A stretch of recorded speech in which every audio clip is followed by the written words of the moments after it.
Bonjour à tous. Aujourd'hui, on va parler des comportements outils. Les comportements outils, c'est des comportements qui vont nous être utiles pour toute la vie du chien. On en a déjà parlé en pointillé dans différents podcasts, mais aujourd'hui, on voulait vraiment s'attarder un peu sur le sujet. Donc, les comportements outils, c'est tous les comportements qui vont nous servir toute la vie du chien. Souvent, ce qui se passe, c'est que la première année, les gens ils vont travailler assis, couchés, donne la patte, check, tourne et boule. Et ça, c'est pas des comportements qui vont te servir vraiment fort dans toute ta vie et tout ça. Et après, bah, tu te retrouves, une fois que ta motivation de lui apprendre des choses, elle a un peu baissé au bout d'un an, mais là, tu te retrouves avec un chien adolescent qui connaît pas toutes les bases qui vont te servir à toi, avoir du contrôle sur lui et à lui avoir une meilleure qualité de vie. C'est un peu comme si quand tu construis ta maison, tu commences par le salon, tu fais aucune fondation, tu vois, et tu le décores avec des paillettes, tu mets des ballons, des guirlandes, etc. Alors c'est cool, hein, c'est fun et tout, C'est bien tu vas décoré. bien t'amuser, mais en fait, après le premier hiver, ta maison elle va s'effondrer en fait. Ouais, c'est ça. Bon, je dis pas que toi tu vas t'effondrer et ton chien va va s'effondrer, mais tu n'auras pas les bases pour que justement l'obéissance et c'est pas un gros mot quand je dis ça, elle perdure tout au long de la vie du chien. En fait, je vois vraiment l'obéissance comme, tu sais, c'est souvent un peu mal vu d'ailleurs, même moi quand je le dis, je trouve ça très bizarre. Mais l'obéissance, c'est aussi apprendre à ton chien à savoir se comporter par lui-même. C'est-à-dire que quand tu lui donnes justement des comportements outils, c'est à lui de s'en servir dans des situations et surtout d'avoir un chien obéissant qui sait se comporter, ben, ça lui donne plus de liberté. Exactement. Ouais. Est-ce- Et puis, c'est des comportements qui vont, tu sais, que tu peux mettre dans plusieurs situations. Tu vois ce que je veux dire ou Mhm. pas? Donc, Oui, c'est vraiment transférable partout. Tu peux l'utiliser quand tu es, je sais pas, à ta place, tu vas l'utiliser quand tu es à la maison, qu'il y a trop d'invités, mais tu peux aussi l'utiliser à la terrasse de café, quand tu as besoin qu'il se calme. Donc, tu peux vraiment lui apprendre des comportements qui vont lui servir partout, quoi. ouais. D'ailleurs, je fais un peu un transfert vers les enfants. Mais c'est un peu pareil pour les chiens et les enfants. C'est-à-dire que tu vois des gens qui, quand ils ont des chiens ou quand ils ont des enfants, ils font plus rien. C'est-à-dire que, alors les enfants, tu peux pas les laisser à la maison. Les chiens, entre guillemets, malheureusement, tu peux. Mais du coup, bah, tu les emmènes jamais quand tu vas au resto. Tu les emmènes jamais en vacances. Tu les emmènes jamais à la plage. Tu les emmènes jamais nulle part. Et quand je pose la question aux gens, pourquoi tu l'emmènes pas, la plupart du temps, c'est bah ouais, mais il sait pas se comporter, il est insupportable, etc. Et en fait, ça découle souvent d'un problème d'éducation des bases, en fait, tout simplement. Ouais, c'est C'est-à-dire ça. que si ton chien il sait faire assis, c'est bien, mais ça va pas l'aider à ne pas aller sauter sur une mamie, par exemple. Mm. Donc c'est un peu ça, un peu la philosophie du comportement outil. Ça paraît un peu rabat-joie, tu sais. Les gens, ils ont un chiot, ils sont trop contents, j'ai envie de lui apprendre des trucs et tout. Et puis on est là, non, apprends pas ça, fais plutôt des comportements outils. C'est un peu rébarbatif. Ouais, mais c'est mieux de se Euh, faire chier une année ouais, exactement. et d'être tranquille pendant 15 ans. Et puis surtout, tu peux le rendre fun. Oui, c'est ça. Parce que tu apprends des trucs. Enfin, je veux dire, les comportements outils, ben, il y a le fait de te regarder, Mhm. donc d'être focus sur toi. S'il est même pas capable, si t'es même pas capable d'avoir son attention, ben c'est sûr que il va pas pouvoir t'écouter. Les chiens en plus, ils ignorent beaucoup. Tu sais, genre, il va être au bout de sa laisse, et puis souvent, il va t'ignorer, et puis à la fin, bah, tu vas le suivre jusqu'à l'arbre, tu vois, pour il aille faire pipi ou renifler. Donc lui, il se dit, ok, ce mec, si je l'ignore assez longtemps, Il va bah, faire ce que je veux. je finis par obtenir ce que je veux. Mhm. Ensuite, il y a le ta place, donc enfin le marchepied. Moi, j'aime pas trop les marchepieds stricts. Ce que je veux juste, c'est que mon chien il tire pas en laisse, ok. Mhm. Donc Mhm. moi, ce que j'aime bien apprendre, c'est un comportement. euh, Ce que j'aime bien, c'est qu'il aime traîner à côté de moi, ok. Qu'ils se disent ah ok, à côté d'Abdel, c'est vachement fun et tout ça, mais j'ai pas besoin de tirer comme un fou pour Obtenir ce que je obtenir veux. ce que je veux. Parce qu'il faut savoir que dans les comportements outils, c'est aussi des manières. euh, alors bien sûr, on prévient et on gère les problèmes comportements avec, mais c'est aussi un moyen d'augmenter et de consolider notre relation et notre complicité. Parce que Abdel a parlé du focus tout à l'heure et a parlé du coup du fait de la marche en laisse. Mais en fait, tout ça, c'est imbriqué, tout ça, c'est lié. Quand tu fais beaucoup de focus avec ton chien, que tu récompenses énormément le fait de te regarder, d'être attentif à toi, d'avoir son attention un peu, mais en fait, la marche après polie, elle va être beaucoup plus facile et naturelle. En fait, tous ces comportements outils vont aider Hmm. à tout ce qu'on va découler, tout ce qu'on va dérouler et tout ce qui en découle par la suite. Exactement. Ensuite, donc ouais, la marche au pied, c'est pas, je veux pas un truc à la couture du pantalon, mais je veux vraiment que, de base, il aime bien être à peu près à cet endroit-là. Tu vois, Mhm. donc ça devient ce qu'on appelle un comportement résiduel, c'est-à-dire que quand tu sais pas quoi faire, mets-toi par là, c'est bien. Tu Mm. vois, Ça, par exemple, ça donne beaucoup de liberté à ton chien. Parce que quand tu as un chien qui marche pas bien en laisse, qui tire en laisse, qui fait des en zigzags, vrai, t'as pas envie de le sortir. ouais. Donc tes balades déjà d'une sont nulles parce Ou que elles tu lui sont cries moins dessus tout le longues, temps. tout ça. Du coup, tu veux pas faire des longues balades parce que bah, c'est un calvaire à chaque sortie. Bah, finalement, la qualité de vie de ton chien, elle est amputée aussi, quoi. Donc c'est important aussi pour son bien-être. Il y a le attends, ou reste ici, tu sais, à être Oui, calme dans un oui, endroit. oui. Nous, on était à Paris, souvent on le laissait devant la boulangerie, le chien. Mm. Euh, Faites attention au vol de chien.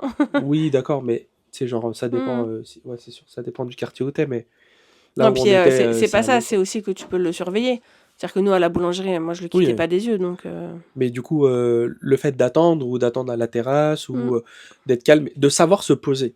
De Ouais. savoir se poser, de prendre sur toi, on arrive, tranquille, tu Mhm, vois, on revient. mhm.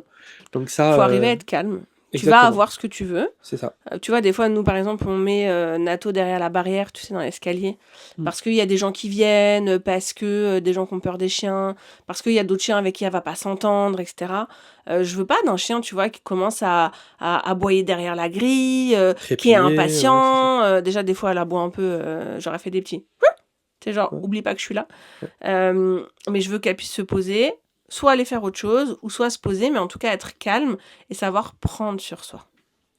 Il y a le fait de pas descendre du trottoir, de rester sur le Oui. trottoir, quoi qu'il se passe. Tant que je t'ai Ça, pas c'est dit quelque chose qu'on traverse, apprend tout le temps. euh, surtout en ville, même si t'es en laisse, reste sur le trottoir, mon gars. Reste bien sur le trottoir. Et d'ailleurs, pas que en ville, parce que regarde, par exemple, là où habitent nos amis dans le petit village, tu descends du trottoir, c'est la nationale, hein, c'est chaud quand même. Enfin, Ouais, c'est la ouais, ouais, c'est vrai. départementale, là. C'est vrai, c'est vrai. C'est truc tout bête, mais parce que souvent, les gens se disent, ah bah, il est en laisse, donc ça va. Bah, en laisse à 2 mètres de toi sur la route, ça n'ira pas, hein. Bah, Il va se faire écraser, en fait. ouais, une fois, il y a un Donc, chien d'un client qui, tu sais, c'était un chocho. Tu sais, il était descendu de trottoir, il s'est ouais, fait il taper s'était par fait une taper par voiture. une voiture. Et après, il a fui, j'ai dû courir derrière parce que Ouais, la meuf s'est effondrée. ouais. Et moi, j'ai dû courir derrière lui pendant je sais pas combien de temps pour Ouais, parce que aller du coup, il le. avait paniqué en plus. Bah oui, le pauvre. Ouais, Et puis, enfin, c'était pas cool, quoi. ouais, c'était épique. Mais donc oui, enfin, marcher sur le trottoir, ça peut paraître anodin parce que les gens se disent oui, mais je vais pas le lâcher. Mais même si tu lâches pas ton chien, en fait, il faut qu'il puisse marcher sur le trottoir. Bah oui, sinon, dès qu'il se passe un truc, ils peuvent descendre du trottoir Exactement. et faire Bah, un j'avais eu truc la de peur de côté, ma tout vie, moi, ça. avec Meiko.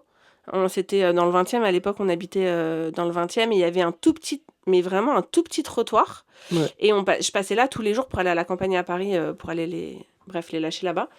Et ce petit trottoir, en fait, je sais plus ce qui s'est passé, quelqu'un qui est venu en face, ou je sais plus trop, et elle a fait un écart sur la route, et là, une voiture est passée, et j'ai juste eu le temps de tirer la laisse, la pauvre, elle a volé à l'autre bout de la laisse, mais elle se serait fait vraiment écraser, quoi. Et j'avais une laisse de 2 mètres, enfin, je veux dire, Bah c'est ça. et il faut vraiment qu'ils s'habituent à ne pas descendre, tu vois, quand on emmène les enfants à l'école, t'es là, t'as les enfants, les machins. Moi, mon chien, il est pas à mon pied en laisse courte. Il est au bout des 2 mètres, devant moi. Bah là, s'il fait un écart, s'il connaît pas le trottoir, ça peut être grave, quoi. Exactement. Euh, Il y a aussi Un des plus importants, la renonciation. ouais, le tu laisses. Tu laisses. Ça, c'est. La base de la base. Oui, parce qu'il faut quand même qu'il aille pas forcément tout le temps bouffer les trucs de poubelle, mais ça peut être aussi bien les chiens, les autres chiens, les gamins, La mamie de tout à l'heure, la tu sais. mamie avec son caddie. Enfin, vraiment, le tu laisses, nous, on l'utilise énormément parce que souvent, on va lui dire tu laisses et après, on va lui donner le bon comportement à adopter. Tu Mhm, laisses, tu vas devant, tu mhm, laisses, viens me voir, mhm. tu laisses, fais ça à la place. Donc, souvent, on va pas utiliser juste le tu laisses, on va utiliser le tu laisses avec un comportement Associé à alternatif. autre chose, ouais. Et, euh, et du coup, bah, ça, c'est hyper important Et puis on le de. généralise beaucoup. Ouais. Le tu laisses, c'est bien de le faire dans son salon, c'est par là que ça commence. Si tu suis notre formation, tu le verras, mais de façon générale, si tu nous écoutes un peu ou si tu vas voir un peu sur les réseaux, tu verras que en fait le tu laisses, on l'utilise pour énormément de situations. Pourquoi? Parce que le tu laisses, c'est pas juste tu laisses une friandise. Le tu laisses, il est beaucoup plus gros que ça. Le tu laisses, c'est une renonciation à ce que tu es en train de faire, à ce qui t'intéresse. C'est-à-dire que si c'est de ramasser un os, bah tu laisses cet os. Si c'est de grogner sur un autre chien, bah tu laisses cet autre chien. Si c'est le fait de vouloir monter sur quelqu'un, tu sais, un peu foufou, eh ben tu arrêtes tu arrêtes d'avoir envie de ça. Et en fait, c'est pour ça qu'Abdel dit souvent, on utilise un comportement autre derrière, parce que ça va être non, allez, tu laisses, allez, viens là. Tu laisses, va devant. Tu laisses, va là-bas. Tu vois, c'est un peu des choses comme ça. Mais en fait, ça, c'est un peu la base parce que ton chien, il a besoin d'être calme, mais il a besoin aussi d'apprendre à renoncer, puisque dans la vie de tous les jours, bah, il doit renoncer à beaucoup, beaucoup de choses. Malheureusement, mais c'est comme ça. Exactement. Est-ce que tu peux nous dire un petit peu... Mais je crois Et qu'on a... il y a un autre comportement vraiment, mais essentiel comme outil, C'est quoi? c'est le rappel. Oui, Parce que le évidemment. rappel, on a souvent tendance à penser que le On a rappel, fait un c'est... épisode sur le rappel, Margot. Oui, oui, on a tendance à penser que le rappel, c'est à 5 à 500 mètres ou 600 mètres que tu rappelles ton chien. Mais en vrai, je donne un exemple, justement avec le tu laisses. Dans une balade classique, on va utiliser quand même quasiment tous les comportements outils qu'on a évoqués ici. On sort, il faut que le chien il puisse attendre. Il n'a pas à se jeter sur la porte pour sortir, se précipiter, etc. Il y a un peu le tu attends là-dedans. Souvent on lui dit hey, attends, calme-toi, je mets mon manteau, tranquille, on va sortir. Après, on est en laisse, parce qu'on est en ville. Bah, il faut que ce soit une marche en laisse assez polie quand même, pour que la balade elle se passe bien. Il va trouver un os, il va essayer de le prendre, on va utiliser le tu laisses, mais on va aussi utiliser le rappel. C'est-à-dire tu laisses, allez viens ici. Bah oui, il va pas au bout de ta laisse là à tirer dans une autre direction. Le rappel, ça peut être aussi à 5 centimètres. Hein. C'est pas une question de distance le rappel, c'est juste de revenir. Et dans le rappel, il y a aussi le fait de renoncer. Donc tout ça, c'est un peu lié en fait. Et quand tu as beaucoup travaillé le focus, quand tu as beaucoup travaillé le regard de moi, mais tout ça, ça va être aussi beaucoup plus facile parce que le chien aura tendance à te regarder en disant qu'est-ce que tu attends de moi là maintenant. Donc oui, on veut qu'il prenne des initiatives quand même, un minimum, mais on veut aussi qu'il puisse être attentif dans des situations où il sait pas quoi faire. Et si je peux vous donner une astuce de professionnel, vraiment un truc qui change tout, c'est de savoir protéger votre entraînement. Ouais. Si votre On en avait chien, parlé, je crois, dans un autre si épisode. votre chien, il a tendance à pas écouter, je sais pas, par exemple, il tire en laisse, et toi, tu dis bah ok, je le travaille, donc tu commences à travailler un peu des exercices de marche en laisse et tout ça, et qu'après le lendemain, bah tu travailles pas, et puis là ton chien, bah, il retire en laisse parce qu'il est pas en mode travail, t'as pas pris les friandises et tout ça. Mm. Mais là tu vas commencer à t'énerver, à tirer toi-même sur la laisse et tout ça parce que en fait il pratique le mauvais comportement, et toi tu veux l'empêcher de pratiquer le mauvais comportement et d'être dans le bon mood quand tu travailles avec lui. Et donc là, la meilleure chose à faire, c'est de changer son équipement à lui que pour le travail. Par exemple, tu vas lui mettre un harnais spécial pour le travail. Et mais peut-être que je l'ai déjà dit. Oui. Je pense que tu l'as déjà dit. Mais en fait, de façon générale, protéger l'entraînement, c'est aussi se dire que quand t'es pas en séance de Il travail... faut l'empêcher de pratiquer le mauvais comportement Exactement. et mettre toutes les chances de ton côté quand tu vas, Et ce quand qui tu est, vas l'entraîner. et ce qui est bien avec les comportements outils, c'est justement que ça va être des comportements que tu vas pouvoir utiliser quand tu vas vouloir lui apprendre plein d'autres choses.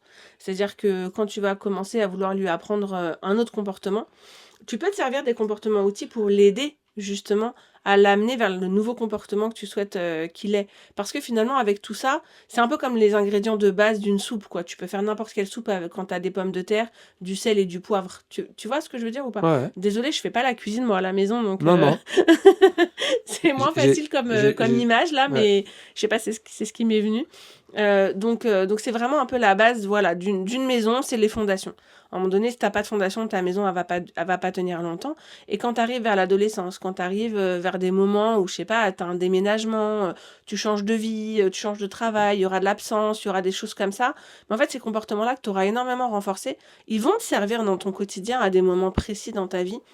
Tu vois, aujourd'hui, nous, à 12 ans, 13 ans, ben on s'en sert encore vachement, quoi. Mm. Et c'est Ouais, ils nous indispensable de servent les tout le temps. avoir. Ouais. Donc, si on peut vous donner un conseil, je sais que, alors je dis pas, faites aussi des ordres sympas. Voilà, le but c'est pas forcément de ne rien faire de cool, mais si j'ai un Focus, petit conseil à vous rappel, donner, ouais, marche au pied, tu laisses. Le target aussi, ça peut être bien. ouais, Venir toucher une cible, ta main ou ouais, ce comme genre ça de on peut choses s'en pour venir servir. le guider et tout ça. Ouais, complètement. Assis, couché, ou plus être calme, tu vois, Ouais, plus vraiment, être calme. Moi, je trouve que le pose-toi. assis couché, il est pas très utile, surtout qu'en plus, ils le font d'eux-mêmes. Ouais, C'est-à-dire que tu vois, Nato, moi, je lui ai jamais appris à s'asseoir et pourtant, elle s'assoit systématiquement, déjà par imitation, facilitation sociale en tout cas. Elle a vu que ça marchait chez les autres, genre elle est pas bête. Elle se dit attends, tout le monde s'assoit dans cette histoire, tout le monde a du fromage, vas-y moi aussi je vais m'asseoir, j'aurai du fromage. Et en fait elle a appris comme ça avec les gens. En fait moi je m'en fiche qui s'assoit. Il y a un autre comportement outil qu'on n'a pas évoqué là, qu'on utilise beaucoup nous, c'est le stop. Oui. Déjà parce qu'on Stop, s'en tu sert attends, ouais, avec le attends en fait. On s'en sert beaucoup, le stop un peu de loin, en ville ou quoi que ce soit, c'est important. Stop, tu vois, c'est hyper important. Et puis Je la vous l'ai fait, je gestion. vous ai cassé les oreilles. Et puis la gestion, si ton chien t'écoute pas, eh ben, tu le lâches pas pour l'instant, quoi. Ou tu lâches que tu pratiques un peu le rappel, par exemple, et après tu le lâches ou tu laisses traîner la longe à ce moment-là. Ouais, exactement. Et justement, tu vois, quand tu travailles sur d'autres ordres, bah effectivement, quand tu as un bon rappel ou quand tu as un bon stop, un bon tu attends, après ça découle facilement, quoi. Oui. Et il y a un dernier comportement outil Ouais, qui peut être vraiment bien, c'est les exercices de tension sur la laisse. ouais, avec la Apprendre, marche. apprendre à ton chien que quand tu tires sur la laisse, il doit suivre la tension au lieu de, si tu viens contourner le principe d'opposition Mm. chez les chiens. Bah ça rentre un peu dans la marche au pied. Enfin, nous, on n'appelle pas ça la marche au pied d'ailleurs. Moi, je vois ça plutôt comme un élastique là, mais ouais, exactement. Voilà, partage, like et abonne-toi. À demain. Et à demain. Ciao!